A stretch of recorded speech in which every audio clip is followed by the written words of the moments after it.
here with Miami coach Anthony Noreen ahead of this weekend series against Lindenwood, and we will take some questions. Coach, obviously, last weekend weren't the results that you wanted, but after Friday's game, we talked about some of the things that you saw on the ice and looking for ways that the players were going to bounce back on Saturday. Still not the result you wanted, but how'd you feel about their overall effort and their ability to bounce back on Saturday? Better, not nearly good enough. And that's everybody. That's obviously starts with me and our plan and our preparation. But certainly just need more pushback than that. After what happened in our rink on Thursday night, the response needs to be better.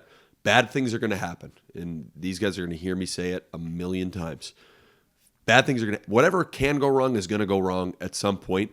What matters in hockey, what matters in life is how you respond. And there's very few times where you could have happen what happened on Thursday night, which to all of us was like a gut punch.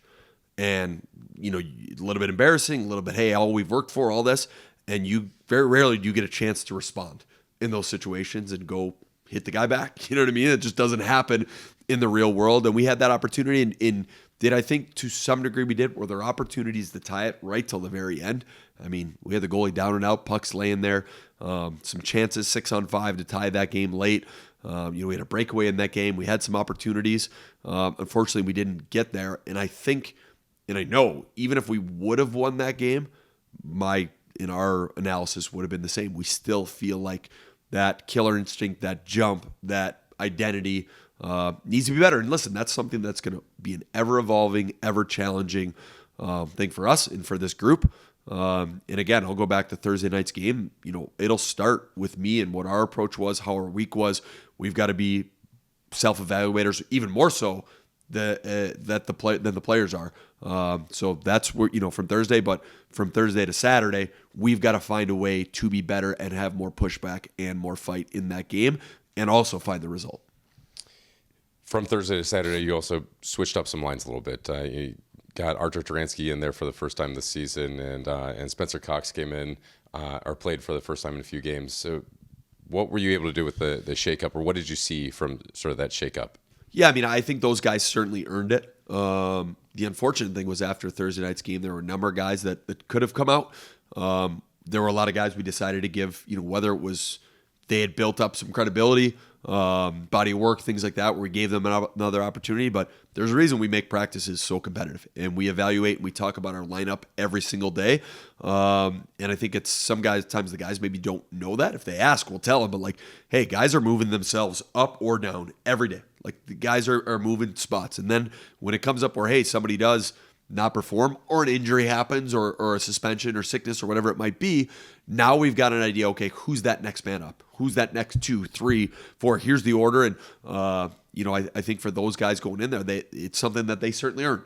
Part of it was they earned it. Part of it was, hey, let's try and get a spark. Same thing with the lines. We're still figuring out what's what and who's who and where maybe there's chemistry. And I think that stuff really takes a while to figure out and get dialed in, specifically with a new group.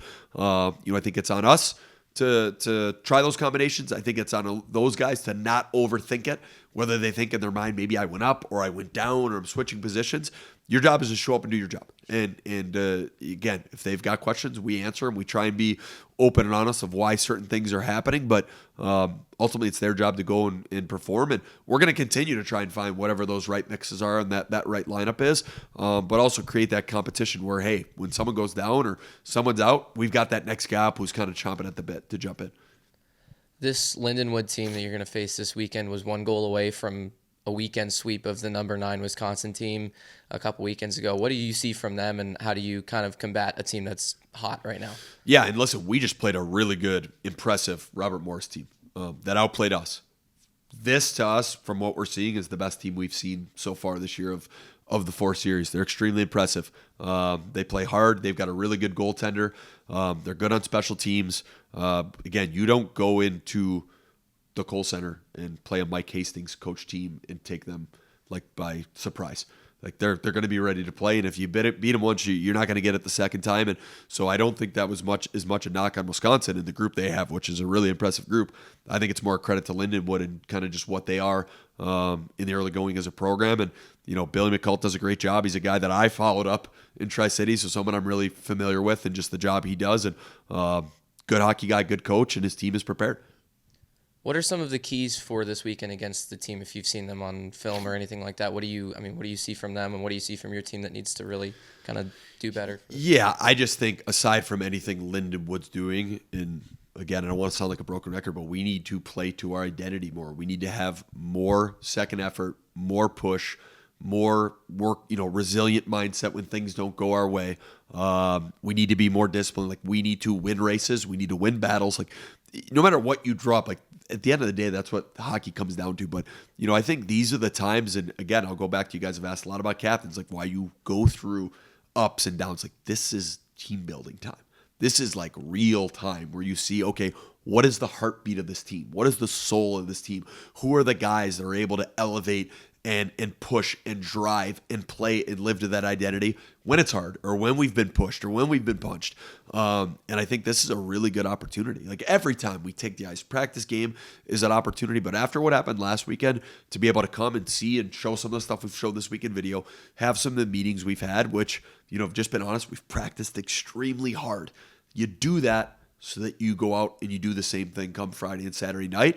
And again, it's I guess it gets looked at the hardest, and it comes to fruition the most when you're playing a really good team. And this is a really good team that we're playing. Looking back at Lindenwood, you mentioned Muckalt, and you mentioned the coaching staff there and the job that they've done. You had to run into him before plenty of times in the past. He recruited some major talent at Michigan before he got the job there. What has he been able to do? What's been his recipe for this trajectory that Lindenwood has taken? Yeah, I don't know. And again, I think they were a pretty strong program before. It's not like they've done a good job coming in. It's a good hockey area. Obviously, got a really rich tradition of hockey in the St. Louis area. And I mean, I think a couple of years ago there were 6 St. Louis natives taken in the first round of the NHL draft. Like, that really doesn't, it says something about that area. And then I think they've got a team that is an older team that plays heavy. They play hard. They play the right way.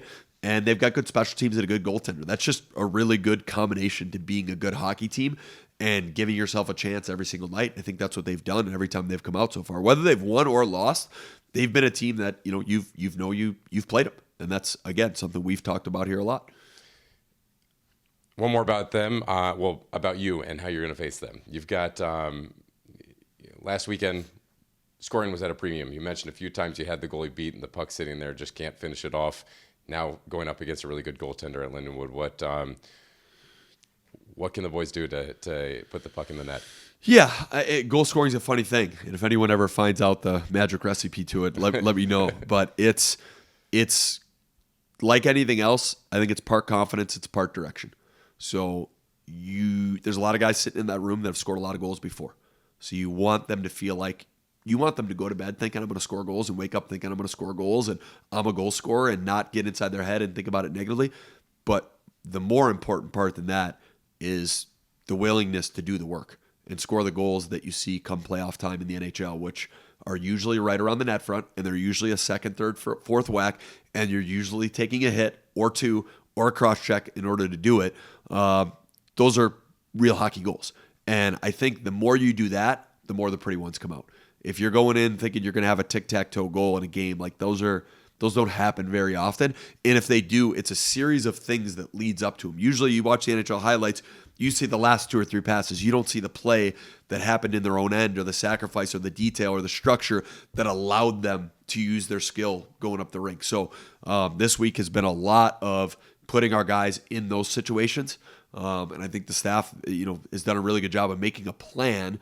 Where Troy and Nizy and Size have done a good job putting guys in situations where they're going to have to score that tough goal. And also, hey, let's use this as a chance to defend in these hard areas, but just a little bit of, hey, these are the areas, this is the area for growth where we could get better. But you've got to have a belief that you're going to score. You got to know that it's going to go in, but repetition and work and in like the detail of it is ultimately what matters. here with Casper Nassen ahead of this weekend's home series against Lindenwood, and we will take some questions. Casper, coming to the U.S., coming to this program without playing U.S. juniors, it had to be a big culture change for you. So can you just tell me about how the team has welcomed you in and how you've acclimated to Miami in your short time here? Yeah, as you said, it's been a change for sure. Especially hockey-wise, it's smaller rinks, it's higher intensity. But coming here, all the guys were helping me out a lot. It was easier having a few Swedes on the team too, so you can talk to them about, or in your own language, how things works. And so yeah, the team has been a crucial part about that. So yeah. You found success, big time slap shot. You've found some scoring success early on in the season. How do you maintain that and keep that going and generate some more goals here this weekend? I think just staying consistent. I'm trying to shoot as many pucks as I can every day. So I think it's about staying consistent, shooting every day, and then the results will come with you. Mentioned it a little bit with your slap shot, but what do you see on the power play? I mean, what's obviously your goal is to score, but kind of how do you operate on that left side? And I mean, what are you thinking about when you're over there? I'm trying not to think very much at all. My biggest goal is just to score goals. So when I get the puck, I'm trying to shoot it or make a rapid play. But I think our power play has been pretty good. It's a 5-man unit, obviously, and we have good chemistry on and off the ice. So yeah. Last weekend, a couple losses, not the results you guys wanted. What did you see from your team, and kind of what was your analysis of the weekend? I'd say the start of the game and overall just not being focused enough, and sticking to details. We had a game plan, we didn't do what we should. But there's more games, and we've had a few good practice now this week, and we're ready for Lindenwood this week. You're playing with Christoph Filion and Ryan Sullivan. You've been playing with them most of the time. I mean, what's it like playing with two guys who have won the national championship and have that kind of experience as a new guy in this program? It's been very great. They're helping me a lot on and off the ice. They're talking to me on the bench, and they're just leaders that I look up to a lot. So they've been really good guys for me to look up to for sure. NHL draft pick, the Bruins call your name. What has your interaction been like with them since draft day? So we started off with me playing in Sweden. Went to the dev camps. We're having communication. We're talking over the phone. A few video meetings where they show me things they think I need to do better. And then it's been easier now when I'm over here, 'cause they can easier look at the games. They can call me easier without time change and stuff. So I'd say it's a good communication. They're gonna watch a few games this year for sure.